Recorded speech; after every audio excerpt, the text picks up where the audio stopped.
President of the Moore Cultural Complex Incorporated. This evening, we have for you an evening with Evangeline. Mr. Ben Green sends his regrets. He was going to try to be here to be with us, but due to the scheduling conflicts and the weather up there, he wasn't able to get away in time. With us this evening, we have Miss Deidre Gordon from Florida Today, and we're expecting shortly Mr. Max Johnson, who's with WCFD 94.5 FM out of Orlando, to help facilitate the discussion with Ms. Moore this evening. Okay? Okay, thank you. My name is Deidre Gordon. I'm the assistant managing editor of features at Florida Today. You'll have to bear with me because I'm a print journalist and I'm usually behind the scenes, so this is a little overwhelming right now. But I want to be the first to welcome Miss Evangeline Moore here to back onto Mims. And I'm going to open with the first question, and then I welcome all of you to ask Ms. Moore questions. And my first question is, Ms. Moore, at what point or at what age did you realize that your parents weren't what we would consider ordinary? When did you know that they were doing extraordinary things? When did you know that they were doing extraordinary things in the community? I don't think I really knew what was going on until after they had passed. I knew that we went on trips every weekend, usually on Sundays, from the time I was about 4 years old. We had a Model T Ford, and Mama would put Peaches and me in the back, and we'd go off to some city and some church to try to organize another NAACP chapter. So I knew what was going on. I didn't know the depth of it. The magnitude. Yes, until after he had passed, and I started reading all of these things that he had done. We never talked about it as a family. Do you have any questions from the audience? You worked with your father, right? Yes. When I got to the age, I'd say maybe 11, 12 years old, I was able to help him in the office that we had in the dining room.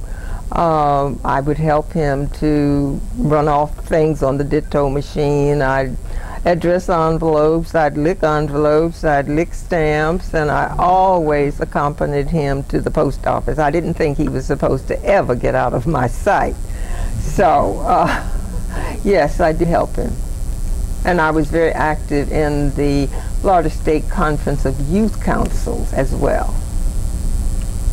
Now, we had the pleasure of sending a reporter to Washington to interview you last week. Yes. And in the interview you said that upon seeing your mother in the hospital that you claimed that I just hate white people. I did. And your mother said to you, or had a very long conversation with you about why you shouldn't feel that way.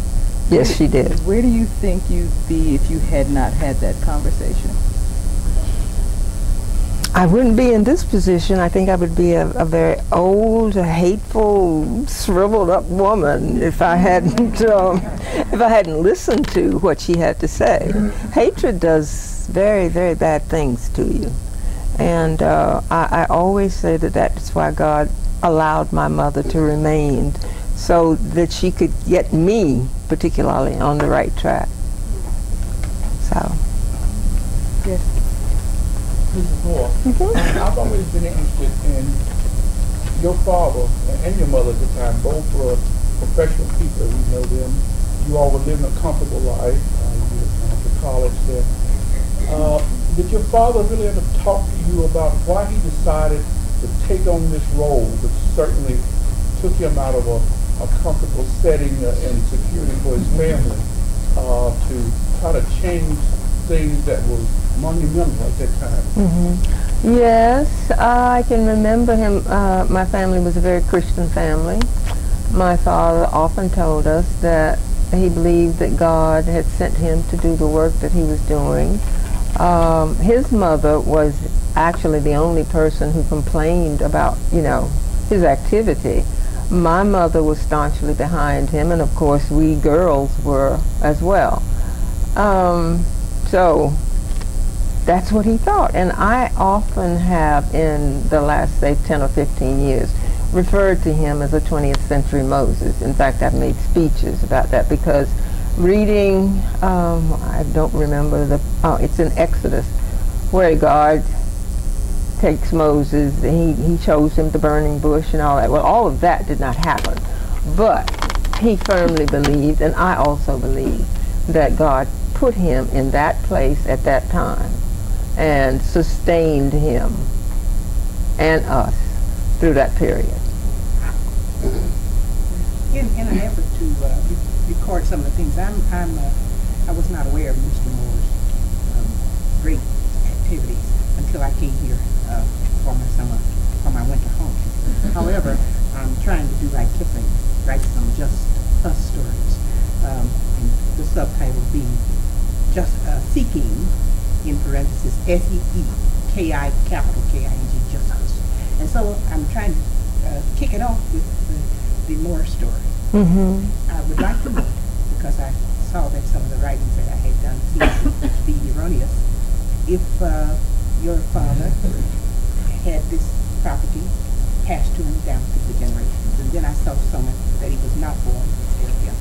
But so I'd like to know some of your early beginnings, and especially about the house that you occupied. Was it one of those shotgun ones, or was it one of those with a large dining room table? I'm writing about some of the things. I insert some of these things that myself, making them up. All right, so all that right. children can also. No, the property that we lived on came from my mother's family. I understand that a large plot of land was given to, they're basically the Warren family. And it was in South Mims instead of North Mims. So as families grew, the acreages were parceled out to the sons, daughters, and that type of thing. So my mother received her land where the house actually sat from her mother, whose name was Annie Warren Sims. Yes, the house was a 3-bedroom, well, it didn't start out as a 3-bedroom home. It started out as a 2-bedroom home, living room, dining room, and small kitchen. But most of the time that I can remember, there were 3 bedrooms because they added on to the house. There was a hall, and there was a bathroom, and the kitchen was enlarged, and there was a jaloused back porch. And we also had a garage over to the right of the house. Both of your parents were educators, and your whole family graduated from Bethune College. Could you tell us a little bit about the importance of education in your family and to your father and mother? When we first came into the world, we were told repeatedly that you will get your college education. I must say that it was very, very difficult, especially when I started to college, because it was that year that my parents had been fired from the school system. My sister was a senior in college that year. I really don't know how we made it, but God was with us, and so we carried on, and I finished. Did they matriculate here in Florida universities? No, we all went to Bethune-Cookman. We all got degrees from Bethune-Cookman.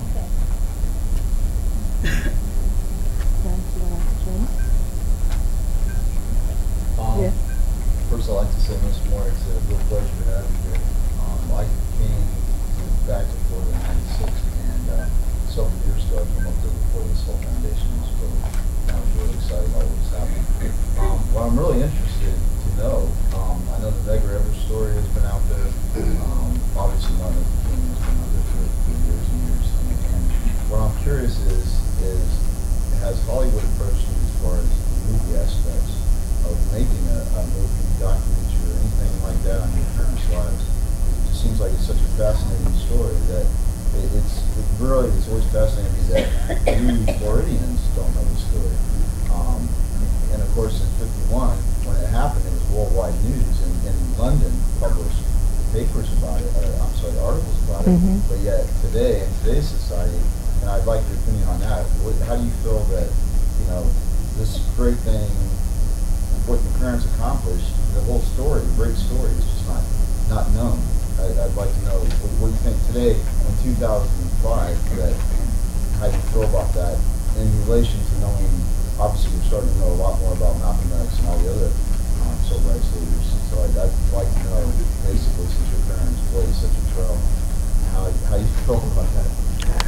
Disappointed, a bit angry, and I've been that way ever since it happened. Yes, there were a lot of news reporters there from the Soviet bloc countries and other countries overseas, and they did do a lot of writing about it. But somehow, and this is my theory, I have no proof of this, I think the officials in the state of Florida, well, we all know that they are the ones who control the media. They did not want Florida to be famous for something like this because they were afraid that it might prohibit some of their tourist trade.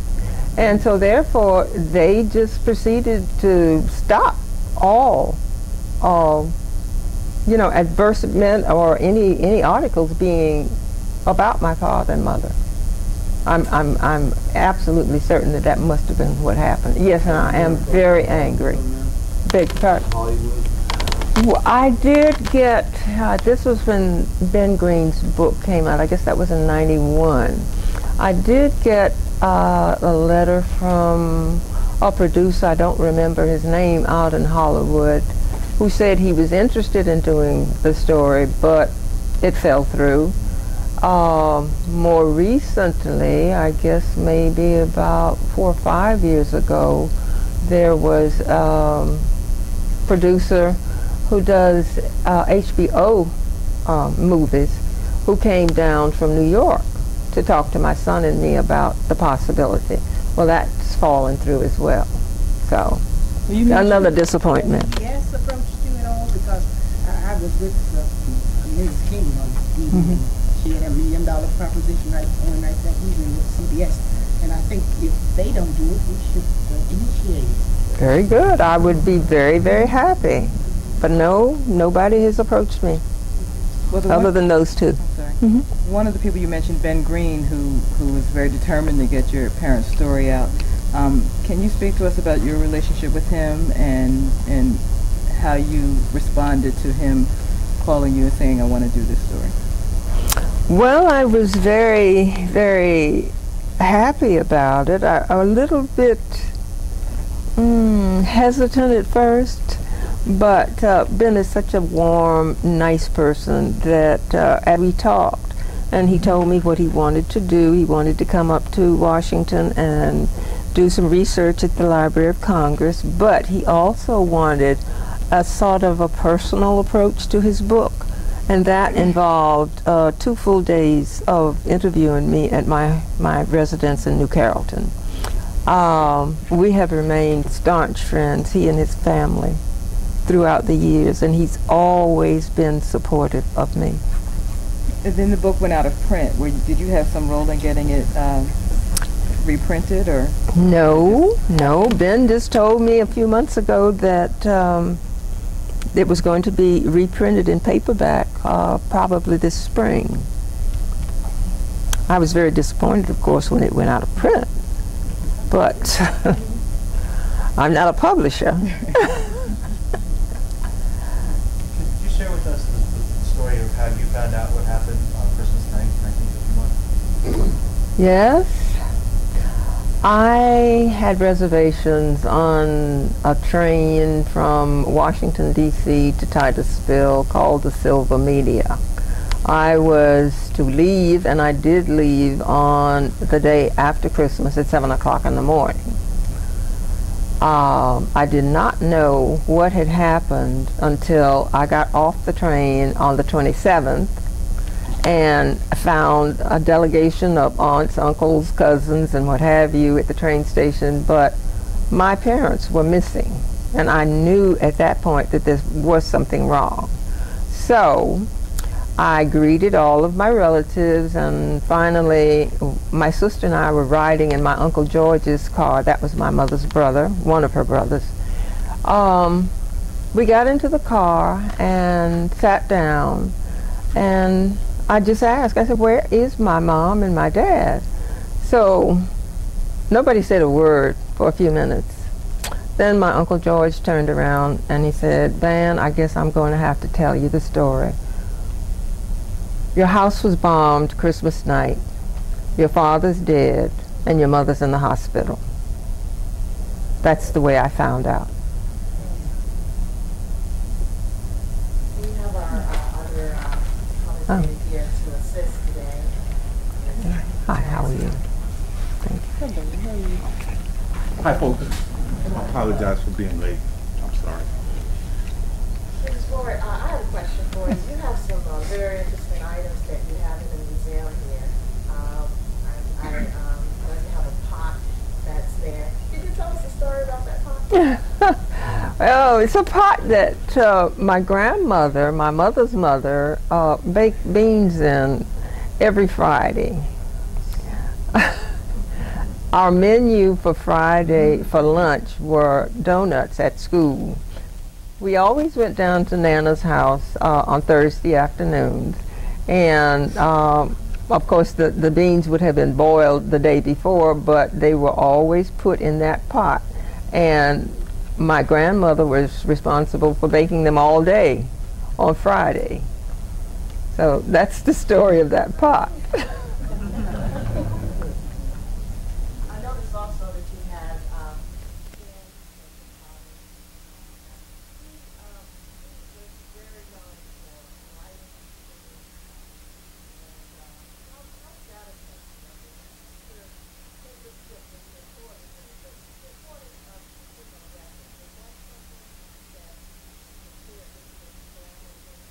Yes, and it's still one of the responsibilities that I can't get away from. I have all the family pictures, I have all the family records, and the things that I did not have in my possession before my sister died in 1972, I got them from her home. So keeping records and things like that are very, very important to me. I cannot exist without.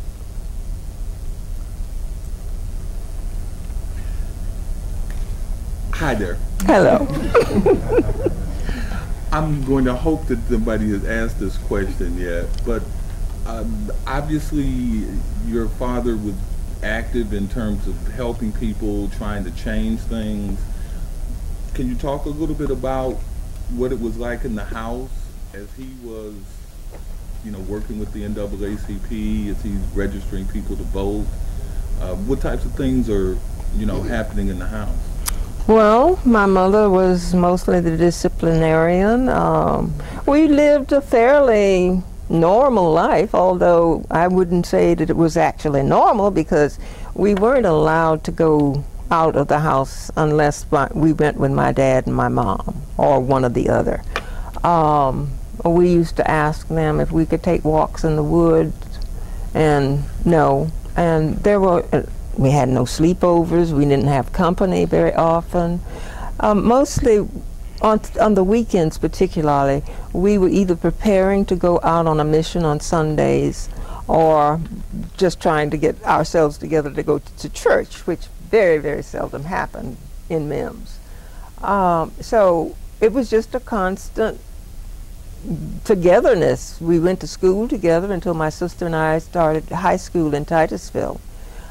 We came back together. We had breakfast together. We had lunch at school together. My mother and I my mother usually kept us inside for lunch, and we came home in the afternoons together. We sat at the dining room table, fully dressed. The table was set for dinner, and it started all over again the next day. Was that because of his activities, or was that just the way that Mom wanted the house to run? Partially, I think it was my mom's way of running her house, her home. But the mere fact that we were not allowed to go out in public without one of them being present, I am sure was because Dad and Mom were afraid that someone may hurt us just to get back at them, particularly to get back at Daddy. Mm-hmm. Does that include friendships with neighboring kids or classmates? Well, we did. There were two families that I can remember visiting. The Kyler family, who had two girls about the age of my sister and me, and the Strickland family, who had daughters about the age of my sister and me. On occasion, when we were in town on Sundays, Daddy would sometimes take us up to the northern part of Mims and let us visit either one or the other families. But mostly we were at home. Did you travel to Orlando and Daytona some too to patronize Black-owned businesses as well? Yes, about once a month we did go to Orlando or Daytona, depending on where the Best Western was showing. And we would do our shopping. My mother made all of our clothes, and so we'd shop at Sears for material and that household items, and then after that, Orlando and Daytona both had very nice Black restaurants. So we'd go and have dinner, and then we always ended up at the movies, and it was always a Western because that was my dad's favorite. You obviously spent a great deal of time with your sister. Can you speak to any separation anxiety when she left for college, or in a piece that I read, you said that you believe that she died of a broken heart, not of the symptoms that the doctors had said. Can you speak to how you related to her death and how you moved beyond that? Well, when she went away to college, my parents were well aware that I missed her very much because we were inseparable. So about one weekend a month, they would take me up to Bethune-Cookman, and I would spend the weekend with her and then come back and pick me up on Sundays.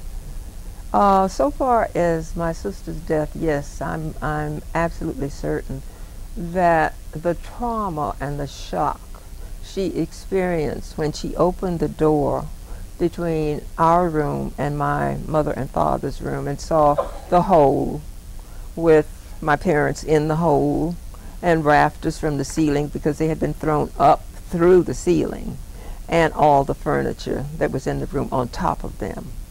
I don't know how she survived as long as she did. We never talked about it. But I do know that she was very, very frightened. And when I noticed when I got to Ocala, to her home after she passed, that she had a nightlight burning, which she never let go out. She just could not stand the dark. So I'm sure her being an asthmatic, the strain is the very thing that took her away. So, please, did you have a question? Yes. You have a son, you have a grandson. How are you seeing some of your father's traits? My son will stand up and you can look at him and tell how much like his grandfather he looks. Stand up, Skip.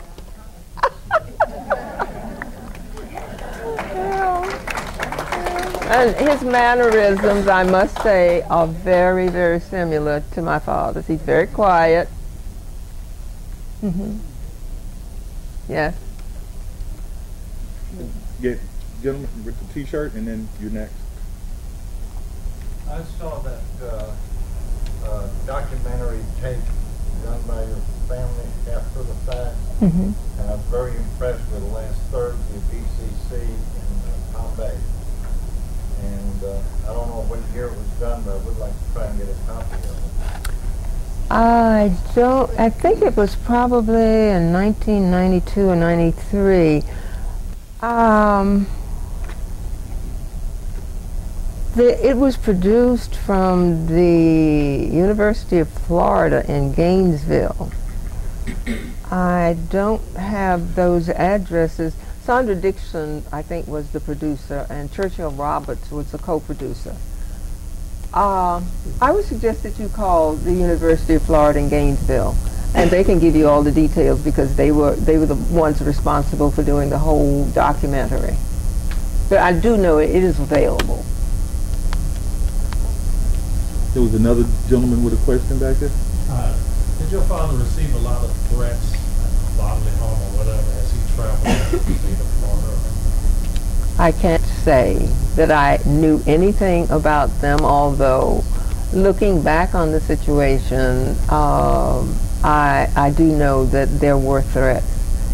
The first time I really recognized that was on the 27th of December in '51 when I walked into my home. I went past my parents' bedroom, and then I went to my sister's and me bedroom. And her bed was up against double windows. And I looked at that. It was covered with shattered glass. And I said, if I had been here, you would be dead as well. And she told me then, she said, when I have been coming home recently, I have been sleeping in your bed, which was furthest away from the window, because I felt safer. So by that, I know that there had been threats. My parents may have discussed things like that with my sister, but I was kept out of all of it. I was just supposed to be the happy baby girl.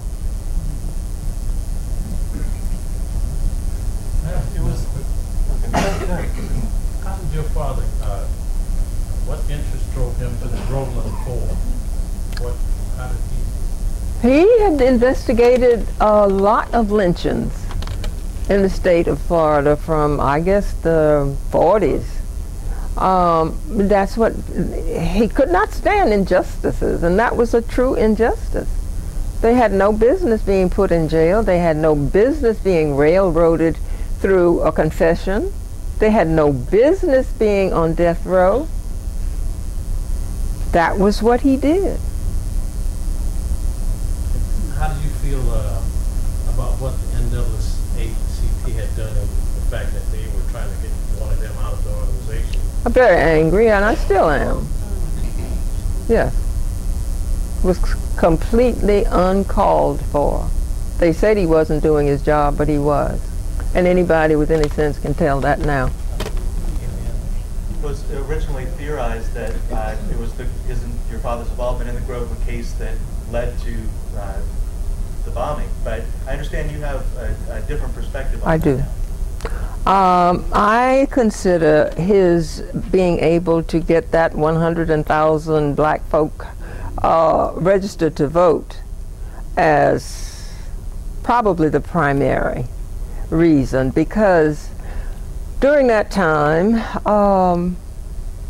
the state officials, of course you know they were all white, they were very angry because Daddy preached the fact that if we have a voice in selecting people like congressmen and senators and other people who are working at the state capitol and in the counties as well, like the sheriff, that we would be able to approach them when things of this nature happened and demand that they do something about it.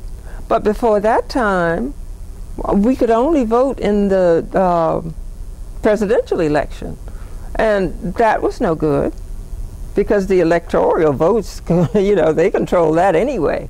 So that is why he was determined that we needed to have a voice in government or we could not move forward. Yes. Hold on just a minute. We've got a question here. Hi. Thank you. What did this area look like back when you were growing up? It was part of the old Warren estate, and of course Annie Simpson lived here on the Warren estate. Was the schoolhouse, the old Warren schoolhouse, still around here? And also, how did you get into the property? Was it from Old Dixie Highway? Yes. It was from Old Dixie Highway. But what did it look like? Were there rows around here? Was it built up? Were there other houses close by? Well, there were a few houses, but most of them were inhabited by members of the Warren family that had gotten married and you know, built homes of their own. So I always considered it as a sort of a family community. So, does that answer your question? Okay. Yes. Ms. Moore, I was curious when you chose to go up north. I'm curious of how long you lived up north, and have you ever considered, I know in the last couple elections I've considered moving outside the country, sorry. Well, I was wondering, why you particularly chose to stay in the States. And did you entertain the idea of maybe going to another country? Do I ever entertain going to another place? I do, particularly after this second presidential election. I have threatened many times, of course I can't do it because I have family here, but I've threatened many times to find a very nice small island, keep my American citizenship, and just move there to get away from all of the mess that's going on in the United States. But the reason I went to Washington after I graduated was because I did not want to teach. And teaching was the only professional job that I would have been able to get in the state of Florida. So a recruiter from the U.S. Department of Labor came down to the post office in Daytona, where we spent summers most of the time, and called my dean and asked if she had anyone that she could send down to take the civil service examination. Well, she called around, and I was the only person that she could find, and I said, oh yeah, I'll do it. Not having any intention of moving away from home. But I passed the examination, and on the way back, of course, Daddy took me to the post office, waited for me, and brought me back. But we discussed it, and he said, well, since you don't want to teach, this would be a very good opportunity, plus the fact the recruiters who were coming from Washington, D.C., this was the beginning of their recruiting black people to go to Washington. So he just said, well, you go and work a couple of years. I wanted to be a librarian. And he said, in a couple of years, your mom and I should be able to help you to get your master's in library science. And then you can come on back home. But 6 months after I was up there, they were gone. Yes. Could you tell us about the orange roads that surrounded the house? Is that something that Mr. Moore was doing? Oh, yes. Yes. Later on, He. The way the system treated arbitrarily cut their funding in the middle of term. Mm-hmm. Well, yes. In fact, he had purchased some acreage from my mother's brothers and sisters, and he was developing a grove so that he and Mom would have something to live on in retirement. He really did not intend to retire after, when they fired him. He went to work for the NAACP full-time, although he was not paid. He had to raise his own salary, the little that he got. But he felt that he could get into a college or a university, a black college or university, and continue his teaching career. But he wanted something to be in Mims at home that my mother and he could look forward to retiring. Yes, ma'am. Do you think it was less, when you went to up north, was there less racist, were they less racist up north than down here? They were less racist, but I'll give you an incident that happened to me the day after I arrived in Washington, D.C.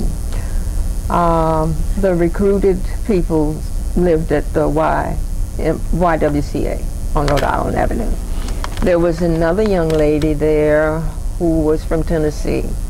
The two of us became friendly, and that Monday morning when we started out to go down on Constitution and 14th Street to work, we stopped at a drugstore on the corner of 14th and Rhode Island Avenue Northwest. We were very early, so we went in and ordered coffee and donuts. When the coffee and donuts came out, they were in a brown paper bag. And we simply said we would like to eat them at the counter. You can't do that here. So we just politely said, well, you keep it. So there was a problem because there were theaters downtown in the shopping district on 14th Street that blacks could not attend in 1951 when I first went up there. It was segregated too. Are you talking about Washington? I'm talking about Washington, D.C. Yes, I am. Step on one side of the street, you're in Virginia. And not only is that Washington, D.C. was one of the greatest enclaves for the upstream of West Side. So it's not truly all of you Northerns, they do the same thing, but I Washington, blatantly did. It was the most disappointing thing that could have happened to me, because I thought, I'm here, I can do what I want. I found out too quickly. Yes, ma'am. Mrs. Moore, you appear to be a very strong lady, and I commend you for that. Thank you. Listening to you speak, and I'm thinking, I myself raised 2 daughters, and usually my daughters always look to me, and usually the daughters do look to the mother. So my question is, do you think that your strength was obtained from seeing the work that your father did, or the strength that your mother portrayed in supporting him in the work that he did? I think it came from both. My mother was a tremendously strong woman. She had to be to have gone along with the life that Daddy lived. But I think it came from both. But I do know that I got the personality, the strength, most of the strength that I have from my mother. She was very strong. And I emulate everything she has ever done in her life. I cannot get away from it. I have to live like my mother lived. Even to, I don't fix meals like you get from the freezer. I have to do all of my cooking from scratch. So.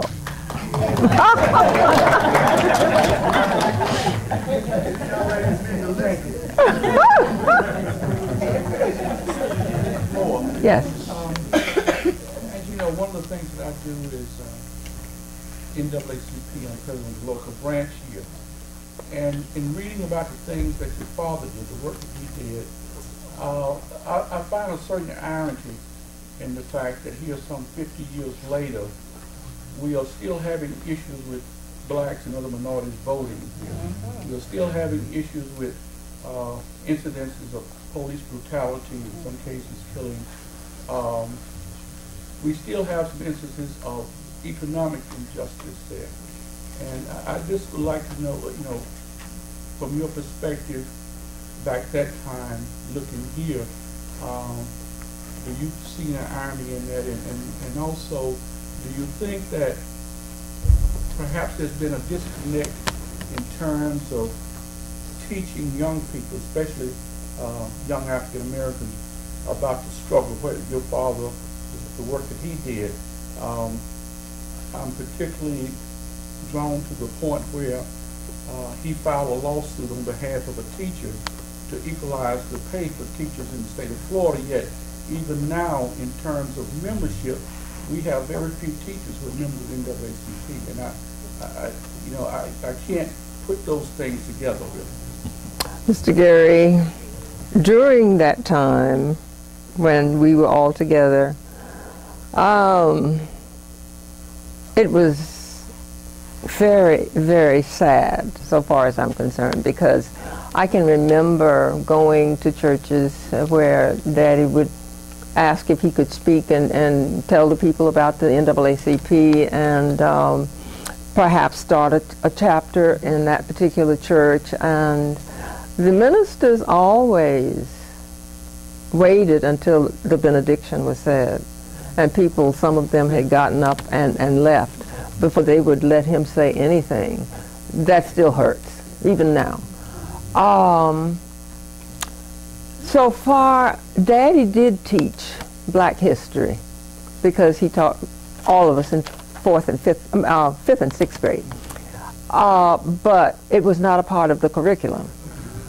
He did it on his own, and I'm sure that's another reason why they fired him. But yes, we do need, right now, we need some strong black leaders. That's the main thing. And of course, yes, teachers should realize what my dad went through to get their salaries equalized. And yes, they should be members of the NAACP, but I suppose they're still afraid as they were back in the 40s and 50s. That's the only answer that I can give you. I have a question right here. Before you answer your question, I'm happy that I do see some younger people here in the audience. So I'm going to put you young people on the spot a little bit. I won't call you out, but I'm going to solicit a question or two from you young people of this Moore, whatever you may be thinking about. So I'll give you a minute to think about them, and then hopefully one of you may have a question or two. Ms. Moore, I wonder, with both your parents being educators, at that time, was that an all-black school?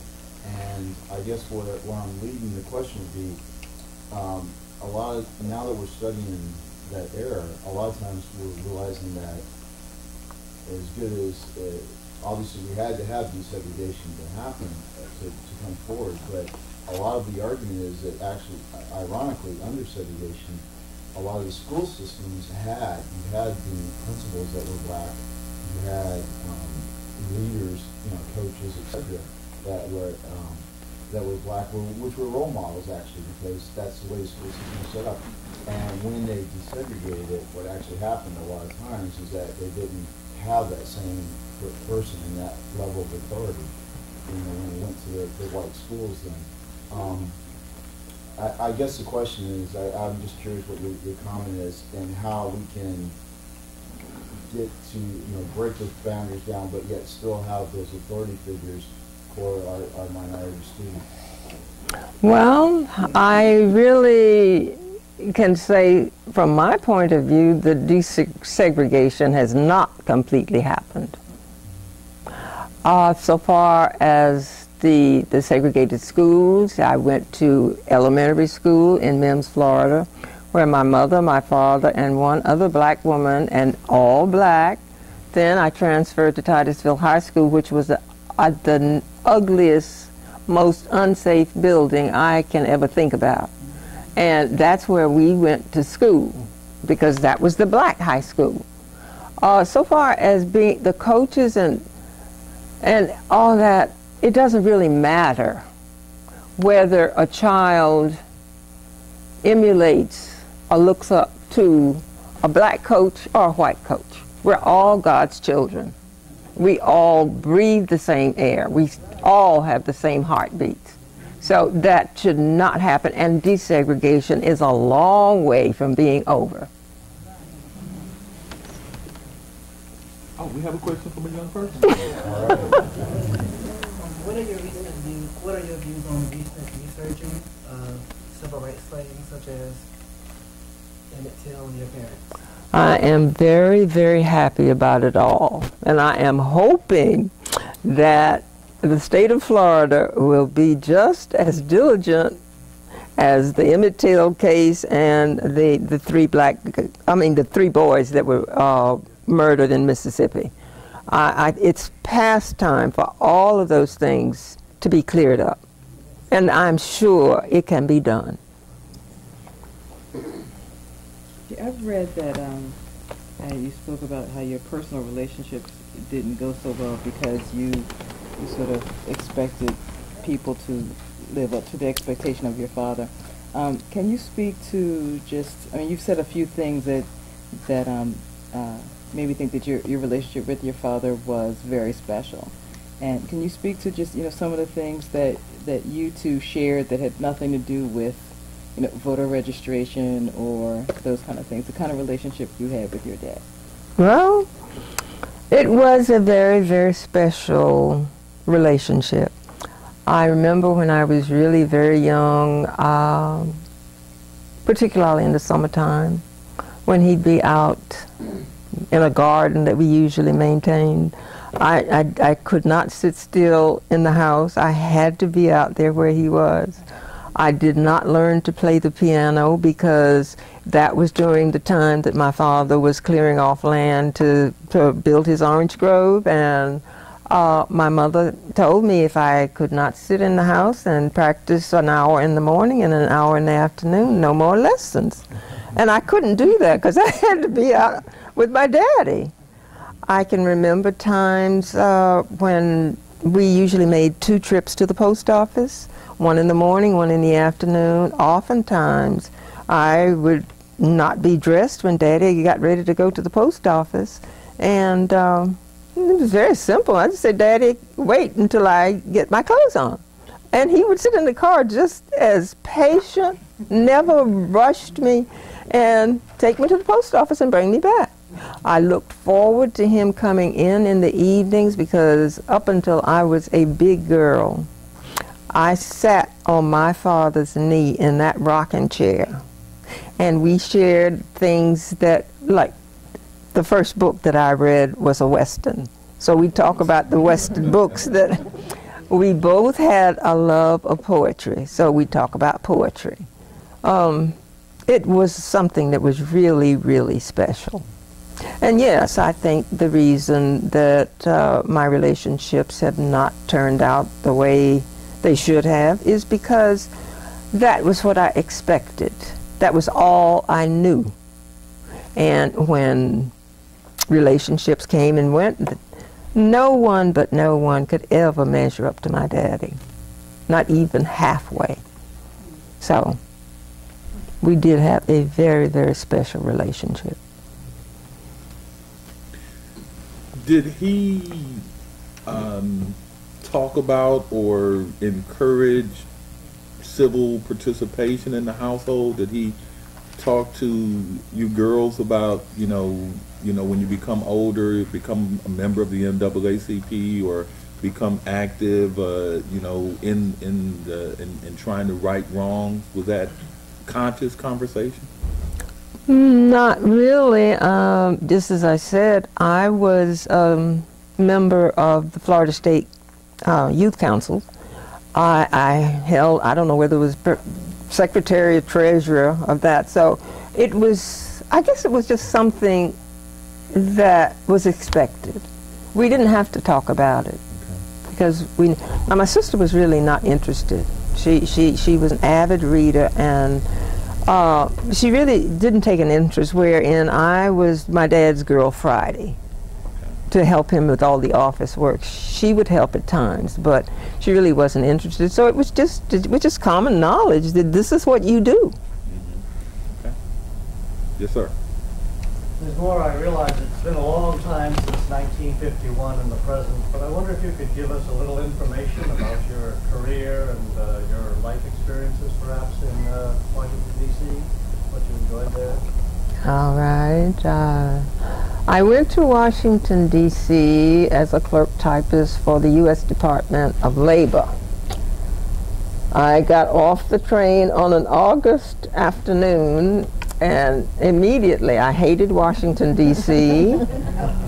The heat, the humidity, buildings that I was absolutely certain had to be all apartments, because no one could ever live in houses just built all together.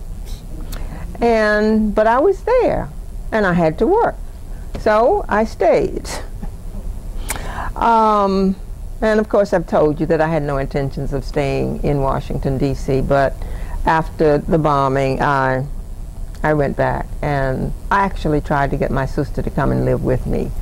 But for some reason, she just said, well, I'm a Floridian, I cannot live in that environment. So that's the way it had to be. From the U.S. Department of Labor, I went through a reduction in force when Eisenhower became president. And I was out of work for approximately 8 months. Finally, I got a position with the U.S. Department of State. I stayed with the Department of State until 1976. So I went to state in 54. I stayed there until 76. And I decided that, oh, Florida has changed. I think I'm going back home where the pace is slower and it's much more comfortable. Well, little did I know, Florida had not changed at all. And I ran into the most vicious types of discrimination on my job that anyone could ever face. So I stayed here. I was working with the Department of the Navy. It got so bad that when I reached age 55, I finally had my years of service in, and I could retire.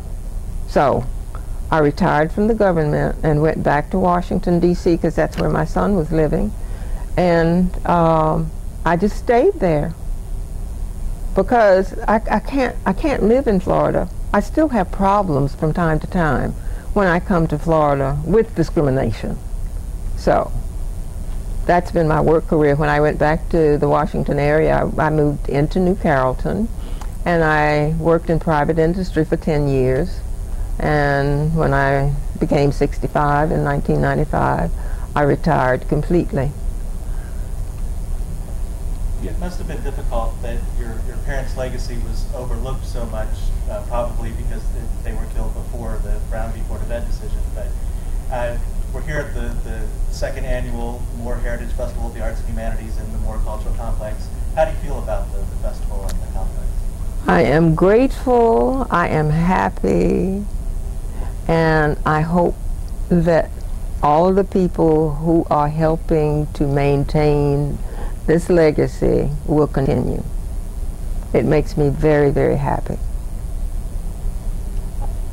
I would be remiss if I didn't because your father was instrumental in having just the common people who, who had outdoor toilets and who were thrilled whenever they could come to your house and your mother would allow them to come into the bathroom. And they tell these things where I go to a beauty shop. And some of them should be here because some of them were inspired to go to school and get education. Yes. And at that time, they were pickers. They would come up for pick, etc. and stay here with the citrus girl. So I'm trying to get a cadre of that group, those who are so touched by his inspiration. I don't know what happened to them. That's a hurtful situation as well, because my mother was very active in the community. I can remember often that when I first started coming back to Mims for the memorial service, there was one young woman who came up to me repeatedly and told me how grateful she had been to my mother, because my mother, at the beginning of school year, she always made new clothes for Peaches and me, and her daughters apparently were about the same size, and she always gave all the clothes that we had worn the year before to this woman. Also, I remember my mother had her classroom had a cloakroom by it, and because she said that she knew that some of the students who came to school would not have a hot meal all day long, my dad petitioned the Board of Education to supply canned goods and a stove to put in that courtroom and facilities for eating. So Mom would adjust her class to where we would have a study period, say about a half an hour or so before lunch, and she would go into that cloakroom and prepare lunch for the whole school. So it hurts to know that people don't apparently remember, or maybe they're frightened. I really don't know. But some do remember. And Oh, yeah. I didn't know this tale because I come down here for the winters. Mm-hmm. I knew nothing about Florida. Oh yes, they were very, very helpful in the community. Anybody could come to Professor Moore and ask his opinion about anything. Our doors were always open. So we're going to get ready to wrap up. If there are any final questions, you'd like to ask. I can attest to what you're saying because I've made many trips, down there.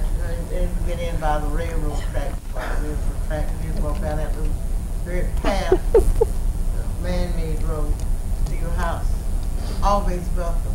Mm-hmm. And of course, Mr. Moore would have meetings, even though they would not allow him to have his meetings like you said, until the end of the services sometimes on Sunday. Mm-hmm. But he used to have meetings at night.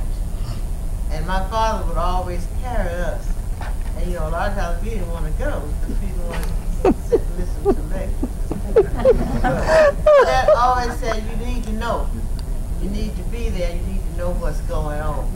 It'll be helpful to you later on. And so, a lot of times, Evangeline, people just forget. Okay. Some people are frightened, and some people just don't care. That's right. I think so. You know, and I just admire your spirit. You know how you handle it. But Thank he you. was always there for us. And in school, he was about the best. We called Professor Moore. He was always nice, and so was your mother. So, and I was there because I'm a little bit older than you. But we were in the same class. And to let you know, the teaching is still continuing. We've had lots of kids who come through the museum during the festival, and they have been so impressed. Very In fact, good. they said, you didn't get enough time in the museum to learn more about Mr. Moore. So I think you should be encouraged to know that there is a new generation that is learning about your father and want to know more. Thank you so much. Hi. Hi. I'm not, I sat as long as I could without saying anything. But I was one of the few people that would always get a card or a letter from your mother. When I left Mims Elementary, she was teaching, I think Ms. Adams was teaching Yes. first and second grade. That's right. And Ms. Moore was teaching the third and fourth grade. That's right. And Mr. Moore, as we always call him, Professor Moore. Yes. He taught the fifth and sixth grade. That's correct. And we were very poor. My mother had children every year. She was mother of 16 children. And as I said, they're speaking about, you know, sometimes we look far ahead. We don't take time to see what we need right here. You know, we'll go all over the place, all over trying to help someone else. You got somebody right here in town. But that's the way Professor Moore and Miss Moore was. They saw the need in our family. And when I left Mims Elementary School, I thought it was all over, you know.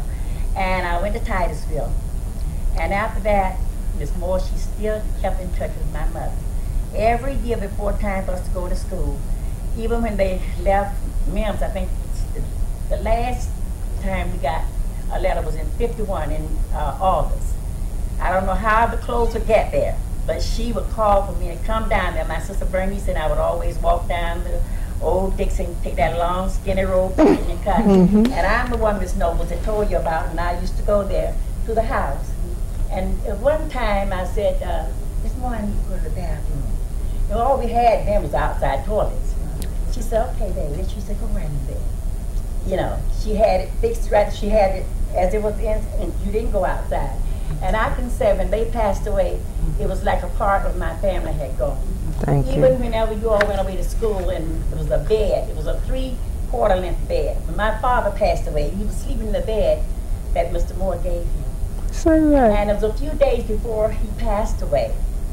They came to our house. I don't know. It seemed I might be a bit confused. They were supposed to have been going to come back here and stay a while at Christmas time. And he came by our house and got my two brothers to go over there and help them lift something, some type, I thought it was a refrigerator, off of the truck just before Christmas. But I can say they were very good. Miss Moore, we had a Girl Scout. I asked Miss Moore, I can't pay. Now she said, yes, you can. She said, I'll buy you a suit. And I want to tell you, I love your mother and your father, and I shall never forget them. Thank you so much. Thank you.